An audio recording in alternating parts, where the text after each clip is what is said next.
Hello बच्चों, आइए इस प्रश्न को देखते हैं। मानव जीनोम अनुक्रमण के लिए सामान्यतया प्रयुक्त वेक्टर है। विकल्प ए टीडीएनए, विकल्प बी डीएसी और वाईएसी यानी बैक और यैक, विकल्प सी अभिव्यक्ति वेक्टर या विकल्प डी टीए क्लोनिंग वेक्टर। इस प्रश्न की जो मुख्य अवधारणा वह है मानव जीनोम अनुक्रमण।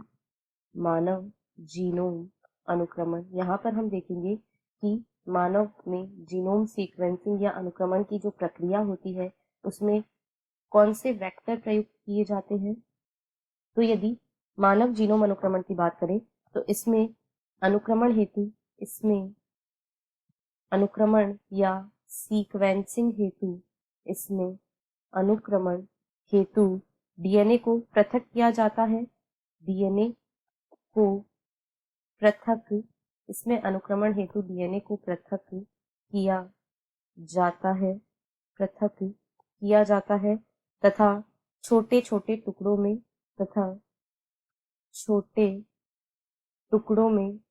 तोड़ा जाता है। छोटे टुकड़ों में तोड़ा जाता है और अलग किया जाता है। मानव जीनोम अनुक्रमण की प्रक्रिया में अनुक्रमण हेतु डीएनए को पृथक किया जाता है तथा इसे छोटे छोटे टुकड़ों में तोड़कर अलग किया जाता है। अब इसके ये जो अलग किए गए खंड हैं इनके आवर्धन के लिए इसे वाहकों के साथ जोड़ा जाता है। इनके आवर्धन हेतु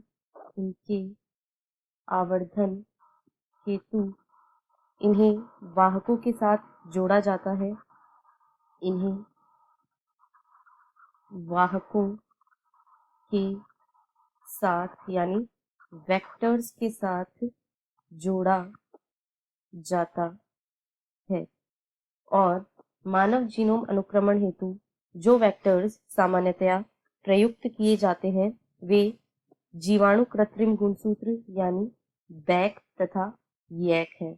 जीवाणु कृत्रिम गुणसूत्र व यीस्ट कृत्रिम गुणसूत्र यानी YAC यैक। इन दोनों का उपयोग वाहकों के रूप में किया जाता है और इन्हें क्लोन करके इनका उपयोग जीवाणु में क्लोनिंग तथा स्थानांतरण हेतु किया जाता है। ये जो डीएनए खंड है इन्हें वाहकों के साथ जोड़ा जाता है और इन वाहकों का उपयोग जीवाणु में क्लोनिंग तथा स्थानांतरण हेतु किया जाता है। जीवाणु में क्लोनिंग व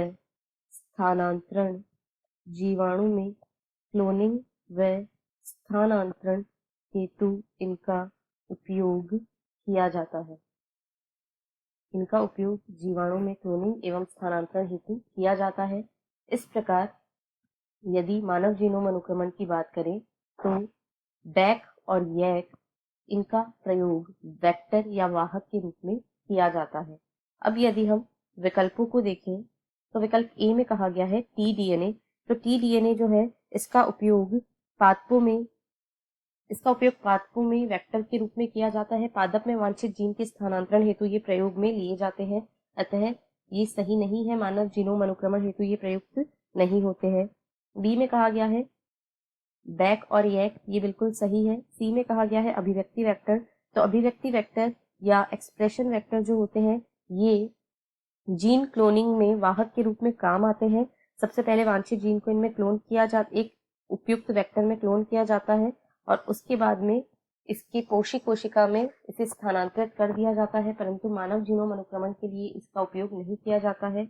अब यदि टीए क्लोनिंग वेक्टर की बात करें तो जो टीए क्लोनिंग वेक्टर होता है यह पीसीआर उत्पादों की क्लोनिंग के लिए टीए क्लोनिंग जो है यह सबसे सरल और सबसे कुशल तरीका है। इसका उपयोग मानव जीनोम अनुक्रमण के लिए नहीं किया जाता है, अतः यह भी गलत है। इसीलिए विकल्प बी इस प्रश्न का सही उत्तर है। आशा है आपको प्रश्न समझ आया होगा।